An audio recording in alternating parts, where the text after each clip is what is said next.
So dahil katatapos lang po ng Chinese New Year, abay balik trabaho na naman po itong mga Tsekwa, mga minamahal sa panghaharas at pambubuli sa soberanya ng bansang Pilipinas. O ito yung balita. Barko ng PCG, mahigit 40 beses binuntutan ng mga barko ng China sa Baho de Masinloc.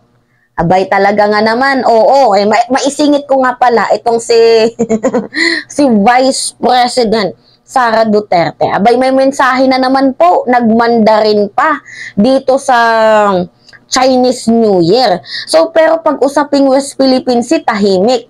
Okay lang mabuli tayo, okay lang bastusin ang soberanya natin, 'di ba? Okay lang na ibuli tayo, okay lang na iharas tayo. As long as pro-China ka, hinahayaan mo lang 'yon.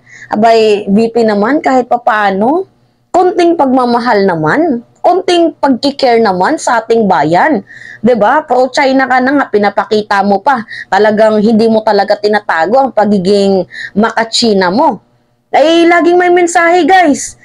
Founding anniversary man yan, Chinese New Year, kung minsan 1 week bago ganapin yung celebration, nangunguna pa sa pagbati, nangunguna pa sa pagbibigay ng mensahe. Diba? Ito yung video niya, guys, oh. Maisingit ko lang bago tayo pumunta dito sa pambubuli ng mga Tsekwa sa atin. May mensahe siya, guys. Nagmanda rin pa si BP Inday. May mensahe po si Vice President Sara Duterte sa naganap na Chinese New Year. Proud na proud pa. Panoodin natin tong video to. Good day to everyone. I convey my warmest wishes for a joyous and prosperous Lunar New Year to all, celebrating around the world, including our vibrant Filipino-Chinese communities and Chinese nationals in the Philippines. Congratulations to Ambassador Huang Silian and his team for organizing the embassy's celebration.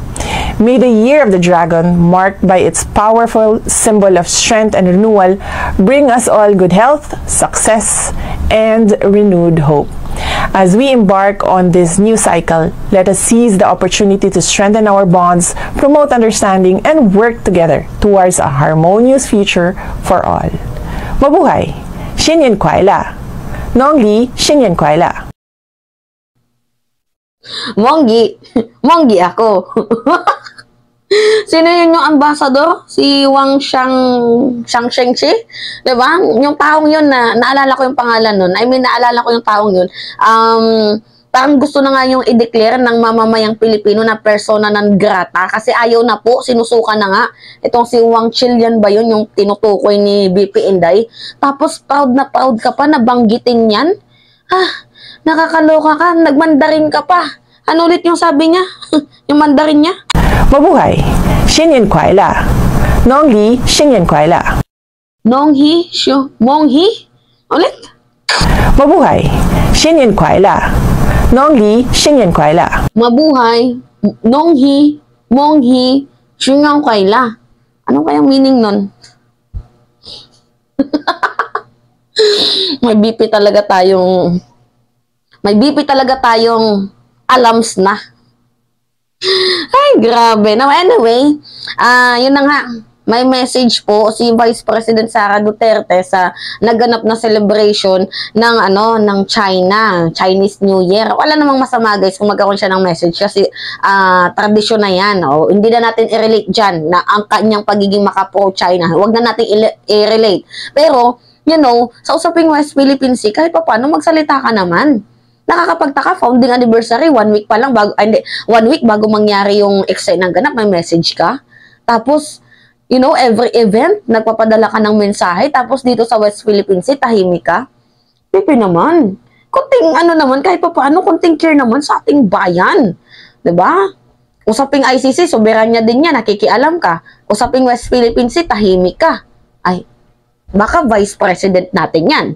So ngayon, meron pong kakalabas na balita. Actually, nasa kalaliman na tayo ng gabi. Pero anyway, sabi dito, barko ng PCG, mahigit 40 beses binuntutan ng mga barko ng China sa Baho de Masinloc. Diba? pinalagpas lang talaga nila guys yung New Year, kaya medyo wala tayong narinig na issue. Diba? Tahimik yung WPS. Nag-celebrate pala sila ng Chinese New Year. Kaya yung balita ata kahapon na sinasabi na hindi, medyo naging tahimik daw ang lugar doon sa West Philippines. Naging tahimik kasi nga nagse-celebrate sila ng Chinese New Year. Ay ngayon, tapos na yung Chinese New Year. Ito na naman, nambabalahura na naman sila. Binabalik na naman nila ang pagiging bully nila. Diba? Nakakalungkot nga isipin Binubuli na tayo, tapos itong si Sarah, halatado pa, tuwang-tuwa pa yung kanyang pagmumuka na binabati itong, itong ng Republic of China ng Happy New Year. Makikita mo sa mukha niya yung pagiging, ang saya-saya ko. Diba? Pa-VIP din no? Panoodin natin tong video na to guys. Balita galing sa 24 oras. Muli nakaranas ng pangaharas ang barko ng Philippine Coast Guard na nagsasagawa ng maritime patrol sa Baho de Masinloc. Sa loob ng 7 na araw na nagpapatrolya ng BRP Teresa Magbanwa, mahigit 40 beses itong binuntutan ng mga barko ng China Coast Guard. Nakatutok si June Veneracion. Halos dumikit na sa nguso ng BRP Teresa Magbanwa ng Philippine Coast Guard ang isang barko ng China Coast Guard. Sa isa pang video, tila walang galawan ang dalawang barko at naghihintayan kung sino ang unang gagalaw palayo. Isa lang yan sa ilang na-monitor ng PCG sa 9 na araw na maritime patrol sa Baho de Masinloc mula noong February 1 na layong tiyaking ligtas ang mga mangingisdang Pinoy. Pero sa mahigit 1 linggong pagbabantay roon, mahigit 40 beses daw sinundan ng ating barko ng 4 na China Coast Guard vessels na 3105, 3302, 3063 at 3064. 4 na beses din daw na nagsagawa ang mga barko ng China ng mapangarib na pagmaniobra at pagharang sa barko ng PCG. Pinakamalapit na distansya raw ay mahigit 170 meters. Tumawid pa raw sa harapan ng BRP Teresa Magbanwa ang mga CCG vessels. Ayon sa PCG, labag ito sa Convention on the International Regulations for Preventing Collisions at Sea. Nagradyo naman daw ang PCG vessel sa mga barko ng China para iparating na naaayon sa international law ang pagpunta doon ng ating barko. Wala pang bagong pahayag ang China kaugnay nito. Pero noong February 5, sinabi ng China na itinaboy umano nila ang isang PCG ship mula sa Baho de Masinloc. Pero giit ng National Security Council na hindi totoo ang sabi ng China. Di tulad ng naranasan ng PCG vessel sa Baho de Masinloc, naging maayos naman ang huling RORE mission ng Pilipinas sa Ayungin Shoal.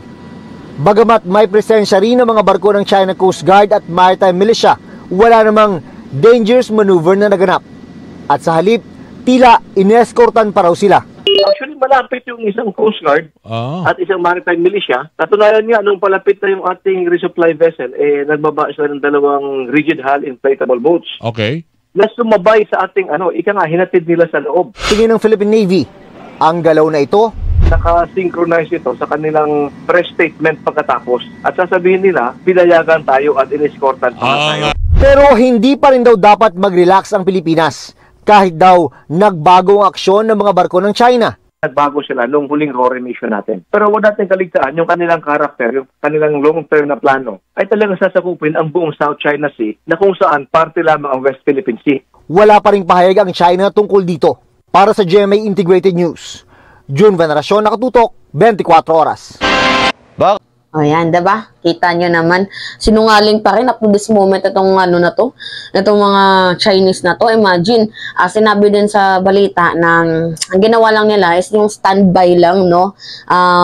Tumunganga lang para kunyari binubuntutan sila tapos ipoprogram nila, ibabalita nila na parang hinaharas nila ang barko ng Pilipinas kahit hindi naman. Kasi may part naman talaga guys na hinaharas tayo. May part naman na ito na nga, nagbago ang kanilang aksyon na kunyari hinaharas tayo sa balita nila pero ang nangyari is standby lang doon. So, di ba parang pinapalabas nila na talunan tayo, ganito, ganyan. But anyway, di ba? Humigit 40 beses silang sinundan ng barko ng China Coast Guard. So, wala man ng reaction dito si Vice President. Wala man lang reaction. Second opinion. Hindi yung puro message lang sa sa celebration ng Chinese New Year or founding anniversary or any celebration. Wala bang message dito sa nangyayaring pambubuli at harassment na naman sa soberanya ng bansang Pilipinas. Talaga nga namang walang kwenta, no? Anyway, yan lamang ho guys. It's me again, si Malicia nyo at nagbabalik ulit para sa ating panibagong video. So, nasa kalagitnaan na po tayo ng gabi. Pero sana ay nakaantabayan, nakasubaybay pa rin po kayo sa panonood. Siyempre, gusto ko po itong i-upload para bagong balita kasi ito eh. Gusto ko yung i-update. So, yun lamang guys. Ingat mga kababayan.